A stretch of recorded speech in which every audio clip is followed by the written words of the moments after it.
Assalamualaikum warahmatullahi wabarakatuh. Perkenalkan, saya Muhammad Mahfudin SPD, calon guru penggerak angkatan 9 dari SD Islam Ulil Albab Kebumen dengan fasilitator Ibu Sri Hidayah MPD serta pengajar praktek Ibu Sri Wahyuni SPD SD. Dalam kesempatan ini, kami akan menyajikan sebuah tayangan video tentang koneksi antar materi modul 2.3, yaitu coaching untuk supervisi akademik. Tujuan pembelajaran, CKB menyimpulkan dan menjelaskan keterkaitan materi yang diperoleh dan membuat refleksi berdasarkan pemahaman yang dibangun dari modul 2 dan berbagai media. Pemikiran reflektif terkait pengalaman pembelajaran. Modul 2.3 ini saya mempelajari tentang supervisi akademik yang bertujuan untuk mengembangkan kompetensi diri peserta didik dalam proses pembelajaran di sekolah. Pendekatan yang dilakukan menganut 3 prinsip keyakinan, yaitu kemitraan, proses kreatif, dan memaksimalkan potensi. Selain itu, kompetensi coach juga harus dikuasai, yakni kehadiran penuh atau presence, mendengarkan aktif, dan membuat pertanyaan berbobot. Dalam proses percakapan coaching menggunakan alur tirta, yaitu tujuan, identifikasi, rencana aksi, dan tanggung jawab. Terdapat 3 alur supervisi, diantaranya adalah pra-observasi atau persiapan, observasi dalam pelaksanaan, dan pasca observasi, yaitu rencana tindak lanjut. Emosi yang dirasakan saat pembelajaran, yang pertama cemas, kedua tertarik, gembira, dan optimis. Cemas. Sebelum mempelajari modul ini, saya cemas dan khawatir, tidak mampu mempelajari dengan baik dan tidak mampu mengaplikasikannya. Selain itu, tertarik, yaitu setelah memulai mempelajari eksplorasi konsep dan berdiskusi, saya lebih tertarik untuk terus belajar dan mempelajari dengan seksama dan baik. Selain itu, gembira. Saya merasa senang dan gembira setelah belajar tentang makna coaching, berkolaborasi dengan teman, dan bisa melaksanakan latihan dan praktek dengan baik menggunakan kompetensi serta alur tirta. Selain itu, saya mempunyai rasa optimis. Saya berkeinginan bisa mempraktikkan dan dalam kegiatan di sekolah bersama rekan sejawat untuk terus melakukan perubahan melalui supervisi untuk pembelajaran akademik bersama rekan sejawat untuk perubahan di sekolah saya dalam proses pembelajaran. Apa yang sudah baik saya lakukan dalam keterlibatan diri saya dalam proses pembelajaran? Apa yang sudah baik saya lakukan dalam keterlibatan diri saya dalam proses pembelajaran?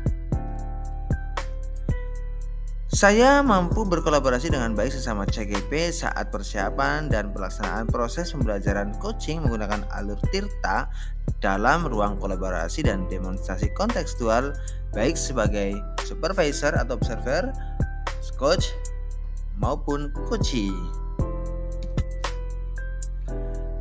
Saya perlu lebih belajar tentang menguatkan salah satu kompetensi, yakni membuat pembentangan pemantik untuk membantu coachee dalam menyampaikan ide dan gagasan yang bagus, sehingga coachee nyaman dan puas dalam proses coaching yang berlangsung, serta menemukan solusi permasalahan yang sedang dihadapinya. Setelah mempelajari modul 2.3 tentang coaching supervisi untuk pembelajaran akademik, saya mulai memahami konsep, yakni 3 kompetensi coach yang menggunakan alur tirta sebagai coach, coachee, maupun pengamat.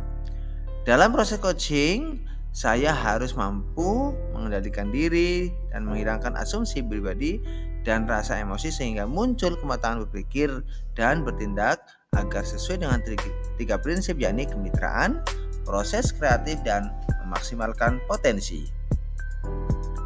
Analisis untuk implementasi dalam konteks calon guru penggerak. Bagaimana prinsip coaching dapat diterapkan dalam supervisi di sekolah? Proses coaching dapat terlaksana dengan baik jika kepala sekolah memiliki pengetahuan tentang coaching dan mau mengaplikasikannya. Supervisi bukan sekedar penilaian terhadap guru saja, namun dijadikan alat untuk meningkatkan kualitas guru dalam upaya peningkatan kualitas pembelajaran terhadap peserta didik. Proses supervisi juga tidak hanya dilakukan pada saat di kelas saja, namun ada tahap pra-observasi dan pasca observasi. Dalam tahapan pra-observasi, kepala sekolah harus menanyakan kesiapan guru dan berdiskusi.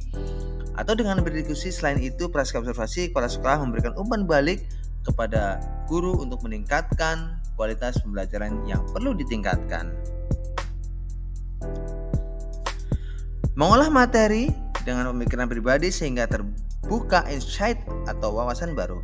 Coaching dalam supervisi akademik akan mewujudkan perubahan perkembangan pembelajaran yang berpihak pada murid. Pembelajaran yang diterapkan tersebut akan mempengaruhi kualitas pembelajaran di sekolah. Agar terwujudnya pembelajaran yang berpihak pada murid, guru harus menjadi pemimpin pembelajaran yang memahami kebutuhan murid secara menyeluruh. Selain kognitif, guru juga harus mampu menanamkan karakter dan emosional murid melalui pembelajaran berdiferensiasi. Dengan demikian, coaching supervisi dalam pembelajaran bagi guru sangat membantu untuk meningkatkan kemampuan guru dalam pembelajaran yang berpihak pada murid. Menganalisis tantangan yang sesuai dengan konteks asal CGP, baik tingkat sekolah maupun daerah. Tantangan terberat adalah menyamakan persepsi dalam pemahaman coaching supervisi pada komunitas sekolah dan rekan guru yang lain. Seharusnya proses coaching ini bisa menjadi tempat yang nyaman untuk melakukan perubahan kualitas pembelajaran di sekolah melalui guru sesuai kebutuhan belajar murid. Memunculkan alternatif solusi terhadap tantangan yang dihadapi. Yang pertama, mengadakan sosialisasi kepada rekan sejawat melalui komunitas belajar di sekolah tentang supervisi akademik. Yang kedua, memberikan contoh penerapan praktek coaching pada rekan sejawat melalui program komunitas praktisi di sekolah. Serta yang ketiga, membuat dan menguatkan koneksi hubungan untuk keberlangsungan proses supervisi agar terlaksana secara terus-menerus. Pengalaman masa lalu, saya pernah melakukan supervisi pembelajaran di kelas oleh kepala sekolah. Namun kegiatan tersebut hanyalah pengamatan dan penilaian saja terhadap saya menjalankan program dan selesai tanpa ada secara spesifik hasil dari supervisi tersebut. Supervisi hanyalah sebatas kegiatan pengamatan dan penilaian dari kepala sekolah tanpa adanya proses pra-observasi dan pasca observasi yang bertujuan peningkatan kualitas pembelajaran di kelas. Konsep atau praktek baik yang dilakukan dari modul lain yang telah dipelajari. Modul 2.1 hubungannya dengan modul 2.3. Dalam pembelajaran berdiferensiasi, proses belajar murid harus menyesuaikan kebutuhan dasar murid itu sendiri. Guru juga harus menerapkan proses coaching yang dapat menemukan dan mencari solusi tepat pada saat menjadi coachee. Hubungannya dengan modul 2.2, pada saat pembelajaran sosial emosional, guru dapat menerapkan stop atau mindfulness kepada murid untuk bisa menghadirkan siswa sepenuhnya. Selain itu, begitu juga guru harus presence dalam coaching sehingga dapat hadir penuh untuk memaksimalkan dan menemukan solusi terbaik yang sedang dihadapinya. Informasi yang didapat dari orang atau sumber lain di luar bahan ajar PKP. Kepala sekolah mempunyai faktor utama pelaksanaan supervisi akademik. Menurut Putra Aditya Dwi, dalam penerapan coaching kepala sekolah untuk meningkatkan supervisi akademik, kesadaran kepala sekolah akan kompetensi supervisi yang harus dijadikan semangat dan didukung oleh guru. Coaching yang dilakukan bersama kepala sekolah akan berpengaruh pada proses pembelajaran. Suasana kebersamaan sekolah yang mendukung bisa dijadikan sarana untuk meningkatkan kinerja lebih maksimal, dan kegiatan supervisi bisa berjalan dengan nyaman. Terima kasih, sekian dari kami. Salam guru penggerak, tergerak, bergerak, dan menggerakkan. Semoga bermanfaat dari tayangan video kali ini. Assalamualaikum warahmatullahi wabarakatuh.